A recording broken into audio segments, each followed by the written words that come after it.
Hello friends, नमस्कार। तो दृष्टि आई करंट अफेयर्स में हम लोग का राष्ट्रीय अंतर्राष्ट्रीय खत्म हो गया था और अर्थशास्त्र का भी बजट खत्म हो गया है। बाकी उसमें है तो वो उसको देखेंगे हम लोग लास्ट में। और अब देख लेते हैं नेक्स्ट टॉपिक है वैज्ञानिक परिदृश्य। तो वैज्ञानिक परिदृश्य चैप्टर को देखते हैं दृष्टि आई का।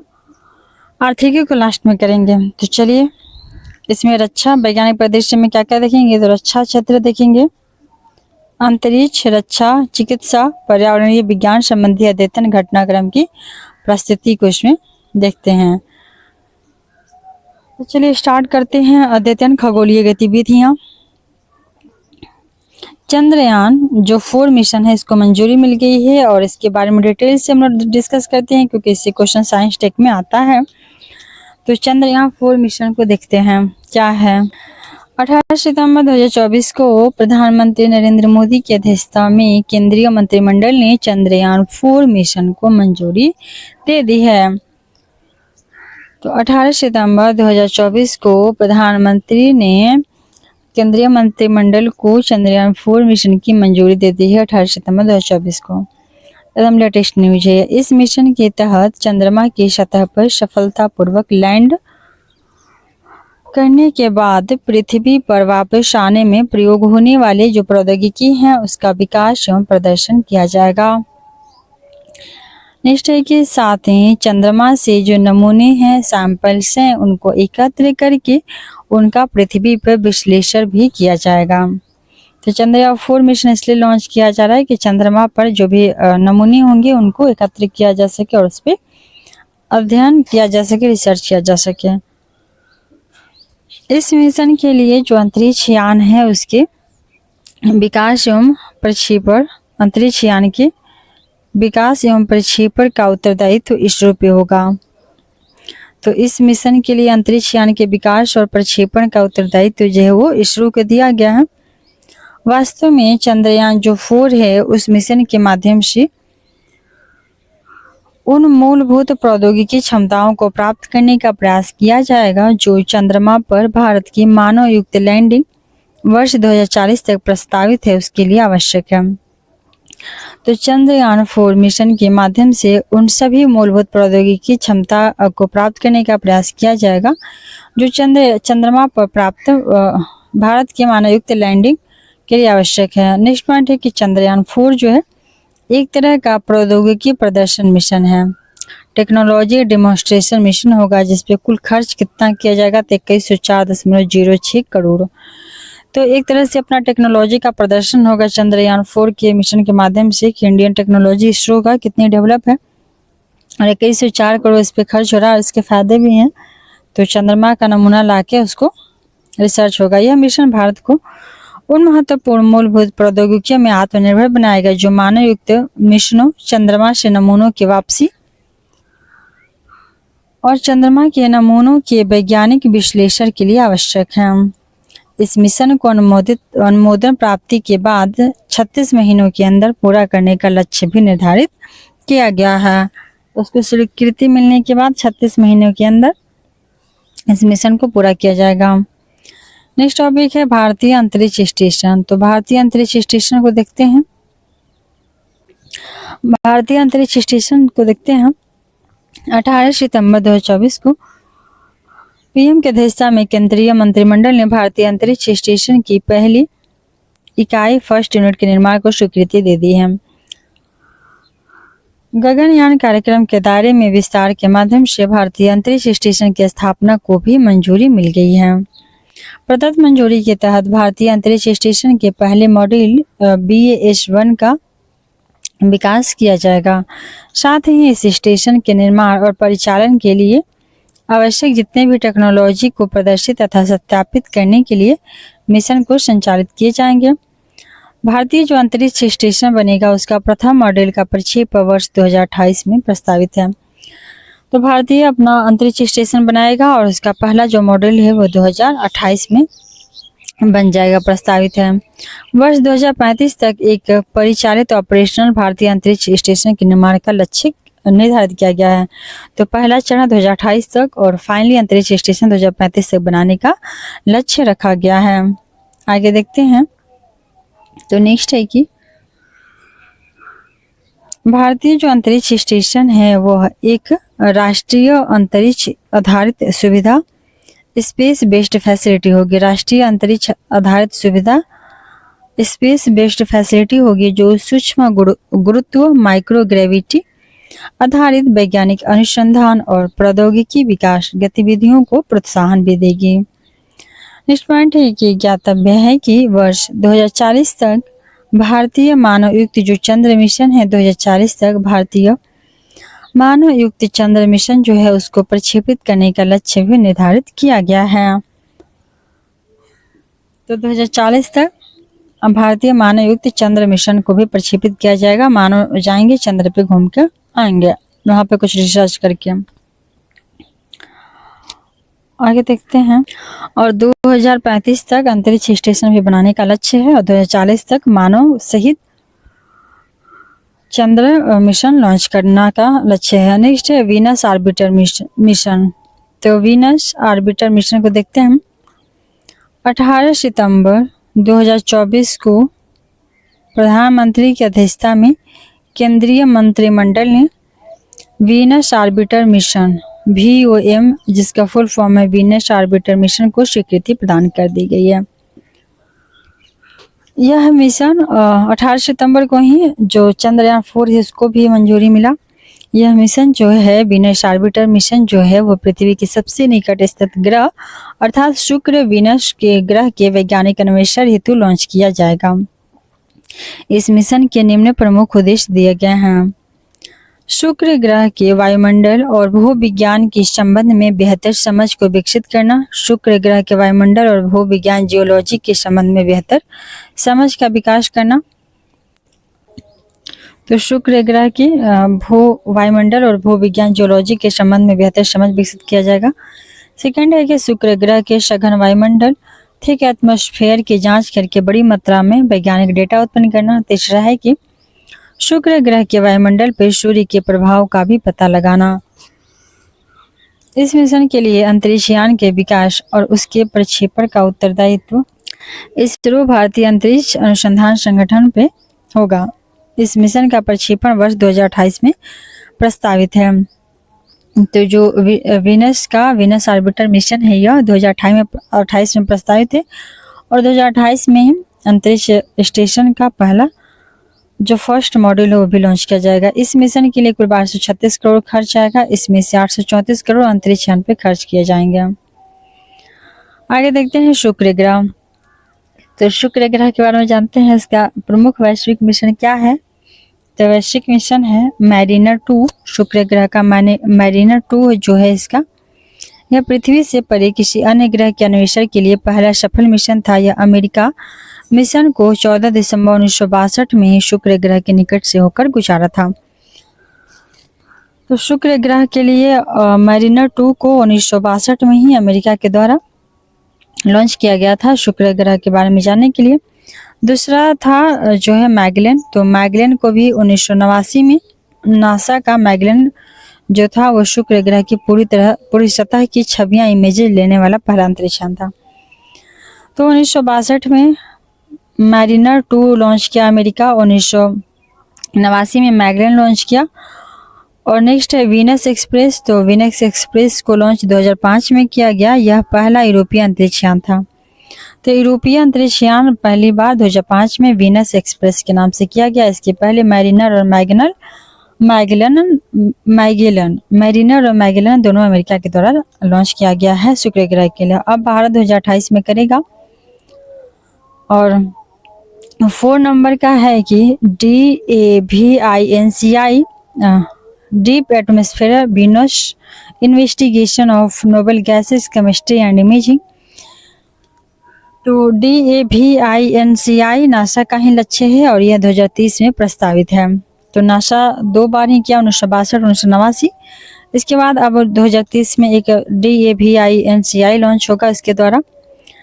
नेक्स्ट है 5वां वेरिटास। तो Venus emissivity radio science InSAR topography and spectroscopy VERITAS जो है यह भी नासा का भविष्य में प्रक्षेपित किया जाने वाला मिशन है। तो 2030 में नासा डाइविंसी करेगा, उसके बाद वेरिटास करेगा, वो जो आगे बाद में किया जाएगा। और भारत द्वारा 2028 में किया जाएगा विनस के लिए अंतरिक्ष यान का लॉन्च। नेक्स्ट पॉइंट है अगली पीढ़ी का उपग्रह प्रक्षेपण यान। तो अगली पीढ़ी का उपग्रह प्रक्षेपण यान को देखते हैं। तो 18 सितंबर 2024 को नरेंद्र मोदी की अध्यक्षता में केंद्रीय मंत्रिमंडल ने अगली पीढ़ी के प्रक्षेपण यान NGLV new generation launch vehicle के विकास को भी मंजूरी दे दी है। तो जो प्रक्षेपण करने वाले प्रक्षेपण यान जो करते हैं तो उनके लिए जैसे पहले था PSLV, फिर बना GSLV, अब बनेगा NGLV जिसका फुल फॉर्म है new generation launch vehicle. NGLV new generation launch vehicle. तो इसके विकास को भी मंजूरी दे दिया गया 18 सितंबर 2024 को। इसरो के LVM-3 जो है प्रक्षेपण यान की वर्तमान नित्य भार क्षमता जो है पेलोड कैपेबिलिटी है उसकी तुलना में NGLV जो होगी उसकी क्षमता 3 गुना ज़्यादा होगा। तो अभी जो वर्तमान में है, तो अभी जो लॉन्च करने की क्षमता है इसरो के पास, जिसका नाम है जो प्रक्षेपण यान को लॉन्च करता है LVM-3, तो उससे 3 गुना क्षमता का NGLV बनेगा, जबकि इसकी लागत LVM-3 की लागत में तुलना में मात्र 1.5 गुना होगी। तो क्षमता 3 गुना होगा परंतु लागत उससे सिर्फ 1.5 गुना ही ज़्यादा होगा। साथ ही जो NGLV है वह एक पुनर्प्रयोज्य रीयूजेबल प्रक्षेपण यान होगा और इसको दोबारा भी प्रयोग किया जा सके, जो कम लागत में अंतरिक्ष तक पहुंच को भी सुनिश्चित बनाएगा। NGLV जो है वो पृथ्वी की निम्न कक्षा LEO लो अर्थ ऑर्बिट में अधिकतम 30 टन तक वजनी नित्य भार को स्थापित करने में सक्षम होगा। नित्य भार अर्थात पेलोड कैपेबिलिटी, अर्थात उतना लोड को वो प्रक्षेपित करने में सक्षम होगा। तो आगे देखते हैं कि LEO लो अर्थ ऑर्बिट में 30 टन तक का वजन का प्रक्षेपित कर सकेगा। साथ ही इस रॉकेट के प्रथम चरण जो फर्स्ट स्टेज है उसका पुनर्प्रयोग भी किया जा सकेगा। उल्लेखनीय है कि वर्तमान में भारत ने 10 टन तक वजनी उपग्रहों को पृथ्वी की निम्न कक्षा LEO में प्रक्षेपित करने में सक्षम प्रक्षेपण यानों के विकास में आत्मनिर्भरता प्राप्त कर ली है। तो अभी तक है जो भारत के पास है तो वो 10 टन तक ही है, लेकिन जब NGLV बन जाएगा तो हो जाएगा कितना, 30 टन तक। साथ ही भारत जो है वो 4 टन तक वजनी उपग्रहों को भूतुल्यकालिक अंतरण कक्षा जियो सिंक्रोनस ट्रांसफर ऑर्बिट में लॉन्च करने में सक्षम है। भूतुल्यकालिक वो होते हैं उपग्रह जो पृथ्वी के घूर्णन के साथ ही 24 घंटा में ही ये भी साथ साथ रोटेट कर जाते हैं। तो वही भूतुल्यकालिक है, तो भूतुल्यकालिक को लॉन्च करने की क्षमता ये भारत के पास 4 टन है, जबकि LEO में जो पृथ्वी के सबसे नज़दीक वाला जो कक्षा है उसमें लॉन्च करने के लिए 10 टन तक अभी सक्षम है और NGLV के लॉन्च के बाद 30 टन तक पॉसिबल हो पाएगा। उपयुक्त क्षमताएं जो हैं वर्तमान में कार्यशील PSLV, GSLV, LVM-3 और SSLV जैसे प्रक्षेपण यानों के माध्यम से भारत को प्राप्त हुई हैं। तो भारत में ऑलरेडी हैं, PSLV हैं, GSLV हैं, LVM-3 है और SSLV है। अब बन जाएगा नया वाला, लॉन्च हो जाएगा NGLV।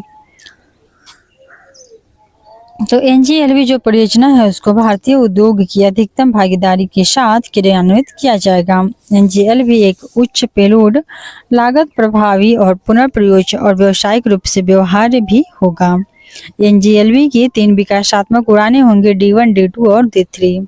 तो ये 3 उड़ान लेगा विकासात्मक, D1, D2 और D3। NGLV के विकासात्मक चरणों को 96 माह 8 वर्ष में पूरा किया जाएगा। देखते हैं नेक्स्ट है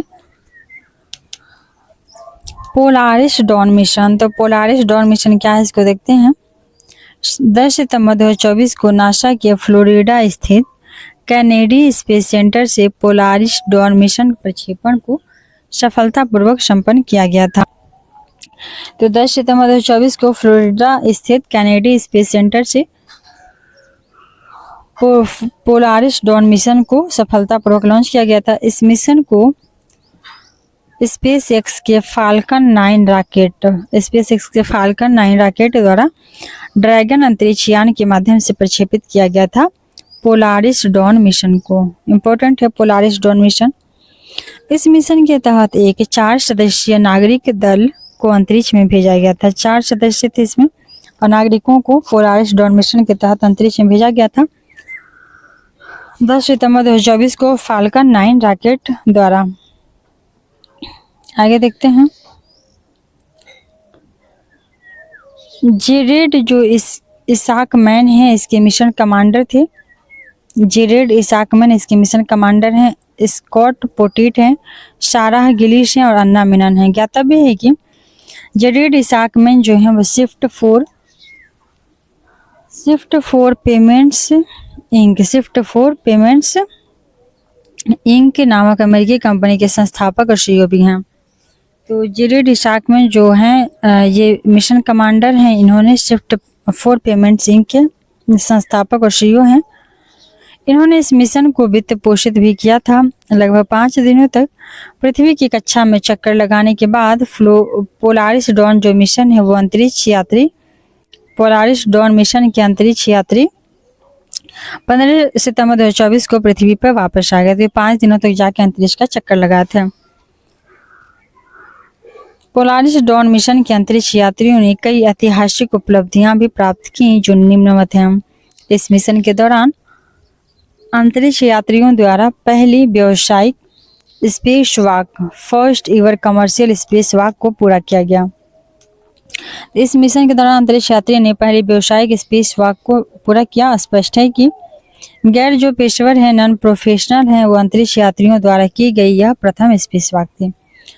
तो जो नॉन प्रोफेशनल हैं वो लोग भी जाके अंतरिक्ष में गैर नॉन प्रोफेशनल स्पेस वॉक थी।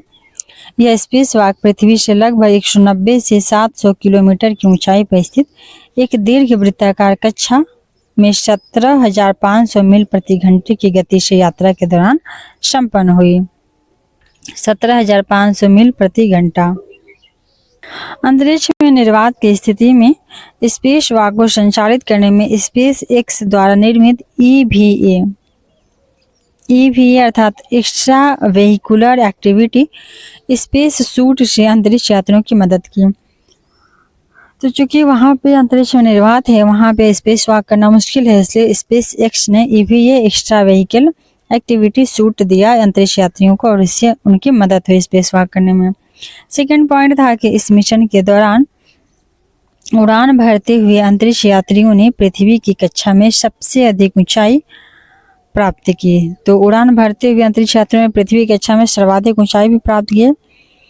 इस मिशन के तहत अंतरिक्ष यान जो है वो पृथ्वी के सतह से 1408.1 किलोमीटर की ऊंचाई तक उड़ान भरने में सफल रहा। तो इस मिशन के तहत जो अंतरिक्ष यान था वो 1408 किलोमीटर की ऊंचाई का उड़ान भरा और यह दूरी पृथ्वी से अंतरिक्ष स्टेशन ISS की दूरी के से 3 गुना से भी अधिक था। तो जो अंतर्राष्ट्रीय अंतरिक्ष स्टेशन ISS है वहां से भी 3 गुना ज्यादा ये दूरी पे था। उल्लेखनीय है कि अपोलो कार्यक्रम के बाद यह किसी भी मानव अंतरिक्ष उड़ान मिशन द्वारा प्राप्त उच्चतम ऊंचाई है। तो अपोलो के बाद ये पहला है जो कि इतना ऊंचाई पे मानव के द्वारा जाया गया है। 1408 किलोमीटर की ऊंचाई। आगे देखते हैं अन्य महत्वपूर्ण तथ्य। तो अन्य महत्वपूर्ण तथ्य है कि पोलारिस जो डॉन मिशन था, पोलारिस डॉन मिशन यह पोलारिस कार्यक्रम के तहत आयोजित होने वाले 3 मानव अंतरिक्ष उड़ान मिशनों में से पहला मिशन था। इस कार्यक्रम का नामकरण पोलारिस नामक एक तारा मंडल है उसी के नाम पे रखा गया था। पोलारिस डॉन मिशन का नाम पोलारिस तारा मंडल के नाम पे रखा गया। यह जो मिशन है वो 3 सितारों का एक तारामंडल है। पोलारिस 3 सितारों का तारामंडल है जिसे आमतौर पर नॉर्थ स्टार भी बोलते हैं और पोलारिस भी बोलते हैं। तो 3 सितारे जो ऐसे हम लोग रात में भी दिख जाती है कभी कभी नॉर्थ साइड में 3 सितारे एक साथ होते हैं, तो उनको पोलारिस कहा जाता है और नॉर्थ स्टार के नाम से भी वो प्रसिद्ध हैं। उन्हीं के नाम पे पोलारिस डॉन मिशन रखा गया।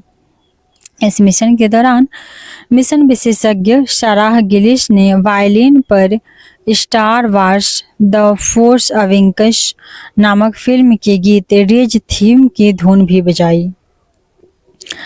तो इस मिशन के दौरान रेस थीम पर धुन बजाया गया था, जो किस फिल्म का है, तो star wars the force Avengers का।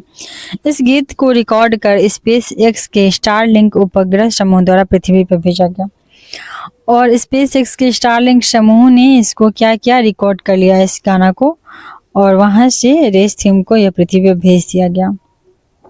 आगे देखते हैं। तो नेक्स्ट है कि IISS हेतु संयुक्त एक्सिम स्पेस इसरो मिशन। तो IISS हेतु संयुक्त एक्सिम स्पेस इसरो मिशन देखते हैं।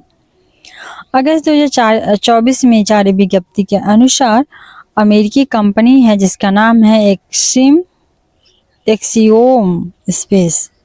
तो अमेरिकी कंपनी एक्सियोम स्पेस है, इसने भारतीय अंतरिक्ष अनुसंधान संगठन इसरो के साथ एक ऐतिहासिक अंतरिक्ष उड़ान समझौते SFA स्पेस फ्लाइट एग्रीमेंट पे हस्ताक्षर किए। तो जो एक्सियोम है वो अंतरिक्ष उड़ान समझौते SFA स्पेस फ्लाइट एग्रीमेंट पर हस्ताक्षर किया गया। नेक्स्ट पॉइंट है कि इस समझौते के तहत जो एक्सियोम मिशन 4 है, एक्सियोम मिशन 4 इसके माध्यम से एक भारतीय अंतरिक्ष यात्री को अंतर्राष्ट्रीय अंतरिक्ष स्टेशन ISS पे भेजा गया। तो एक्सियोम 4 मिशन के तहत भारतीय अंतरिक्ष यात्री को अंतर्राष्ट्रीय अंतरिक्ष स्टेशन ISS पे भेजा गया। वहीं एक राष्ट्रीय मिशन असाइनमेंट बोर्ड ने इस मिशन के लिए प्राइम और बैकअप मिशन पायलट के रूप में 2 गगन यात्रियों की सिफारिश की है। तो राष्ट्रीय मिशन असाइनमेंट बोर्ड ने इसके लिए एक बैकअप और एक प्राइम, एक मुख्य और एक बैकअप मिशन पायलट के 2 गगन यात्रियों की सिफारिश किया गया है। इनमें है ग्रुप कैप्टन शुभांशु शुक्ला जो प्राइम बनेंगे, ग्रुप कैप्टन शुभांशु शुक्ला जो प्राइम, और ग्रुप कैप्टन है प्रशांत बालकृष्ण नायर जो कि बैकअप बनेंगे, प्रशांत बालकृष्ण नायर जो बैकअप बनेंगे। एक बहुपक्षीय चालक दल संचालन पैनल होगा जिसके द्वारा उपर्युक्त दोनों क्रू सदस्य को अंतर्राष्ट्रीय अंतरिक्ष स्टेशन हेतु उड़ान भरने की अंतिम मंजूरी प्रदान की जाएगी। तो एक MCOP होगा, MCOP होगा, मल्टीलेटरल क्रू ऑपरेशन पैनल होगा जिसके द्वारा इन क्रू सदस्यों को अंतर्राष्ट्रीय अंतरिक्ष स्टेशन ISS के लिए उड़ान भरने की अंतिम मंजूरी दी जाएगी। इस प्रस्तावित मिशन के दौरान प्राप्त अनुभव भारतीय मानव अंतरिक्ष कार्यक्रम के लिए लाभकारी सिद्ध होंगे। तो इस प्रस्तावित मिशन के दौरान जो प्राप्त अनुभव होगा वो भारतीय मानव अंतरिक्ष कार्यक्रम जो बनाए जाने का प्रस्ताव है उसके लिए लाभकारी सिद्ध होगा। नेक्स्ट पॉइंट है गगनयान मिशन 4 नामित अंतरिक्ष यात्री कौन से हैं? गगनयान मिशन 4 में कौन कौन से अंतरिक्ष यात्री रहेंगे? तो फरवरी 2024 में नरेंद्र मोदी ने गगनयान मिशन हेतु नामित 4 अंतरिक्ष यात्रियों को एस्ट्रोनॉट विंग्स प्रदान किए हैं। गगनयान मिशन हेतु नामित जो 4 अंतरिक्ष यात्री हैं वो हैं प्रशांत बालकृष्ण नायर, दूसरे हैं अजीत कृष्ण, तीसरे हैं अंगद प्रताप और चौथे हैं शुभांशु शुक्ला। तो ये 4 हैं अंतरिक्ष यात्री जिसमें पहले हैं प्रशांत बालकृष्ण नायर, दूसरे हैं अजीत कृष्ण, तीसरे अंगद प्रताप और चौथे हैं शुभांशु शुक्ला। नेक्स्ट है मिशन RHUMI 2024 रहुमी। तो मिशन रहुमी 2024 देखते हैं। 24 अगस्त 2024 को भारत द्वारा विश्व में पहली बार एक पुनर्प्रयोज्य hybrid rocket reusable hybrid rocket का एक मोबाइल लॉन्चर द्वारा प्रक्षेपण किया जाएगा। तो विश्व में पहली बार ऐसा होगा कि रीयूजेबल दोबारा जिसको यूज किया जा सके हाइब्रिड रॉकेट मोबाइल लॉन्चर का प्रक्षेपण किया जाएगा।